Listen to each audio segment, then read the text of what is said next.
Hi everyone, doctor जय Mehta here. आज के जो इस एपिसोड है उसमें हम ये स्टडी करेंगे कि नेचुरल प्रेगनेंसी अचीव करने के लिए इंटरकोर्स के विंडोज के बाद में हमें क्या प्रिकॉशंस लेने हैं।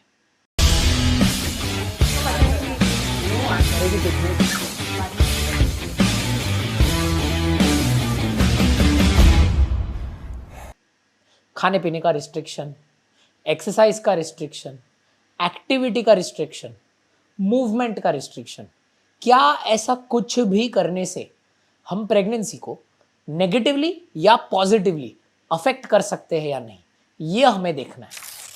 दोस्तों, ये बताने के लिए मैंने एक एकदम सिंपल सा डायग्राम ड्रॉ करके आपको ये पूरी चीज़ समझाने की चेष्टा की है।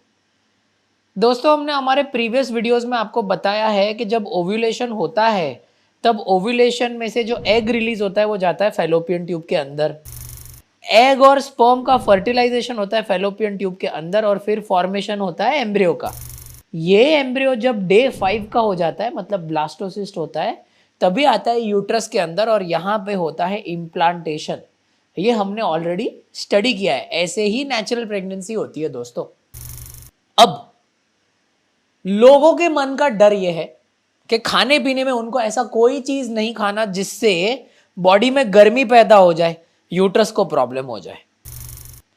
एक्टिविटी में उनको कोई ऐसी एक्टिविटी नहीं करनी जिससे यूट्रस पे हलचल, मूवमेंट ज्यादा हो और इम्प्लांटेशन ना हो।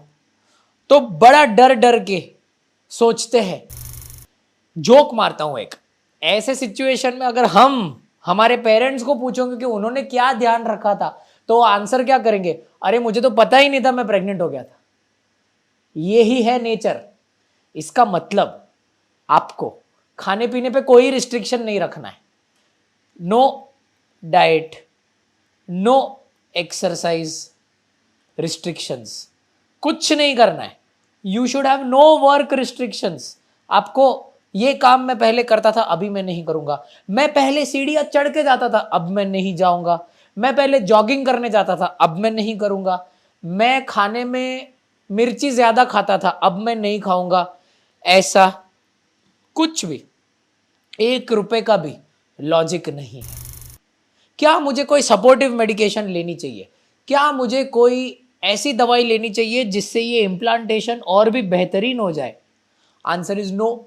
क्योंकि इसके बाजू में यही जो ओवरी है, ये ओवरी के अंदर बन जाता है something called as corpus luteum, Cl। और कॉर्पस लूटियम सिक्रीट करता है एक हार्मोन जिसे बोलते हैं हम प्रोजेस्टेरॉन, और प्रोजेस्टेरॉन इम्प्लांटेशन में मदद करता है। दोस्तों, उस एम्ब्रियो को इम्प्लांटेशन के लिए कितना प्रोजेस्टेरॉन लगेगा, ये इस कॉर्पस लूटियम को सबसे बेस्ट मालूम है। यही ये नेचर का दस्तूर है। इसीलिए एज अ कपल सबसे इंपॉर्टेंट चीज, कोई ऐसी चीज मत कीजिए जो आपके लिए अननेचुरल है। जो आप कर रहे हैं वो फॉलो कीजिए। दोस्तों, इतना भी अगर ठीक से किसी ने कर लिया तो नेचुरल प्रेगनेंसी रखना बहुत आसान होता है। पर मान के चलिए 6, 8, 9 महीने नेचुरली ट्राई करने के बावजूद, सारे रिपोर्ट्स नॉर्मल होने के बावजूद अगर प्रेगनेंसी नहीं रह रही, तब जाके आप डॉक्टर को कंसल्ट कीजिए। Okay, thank you so much.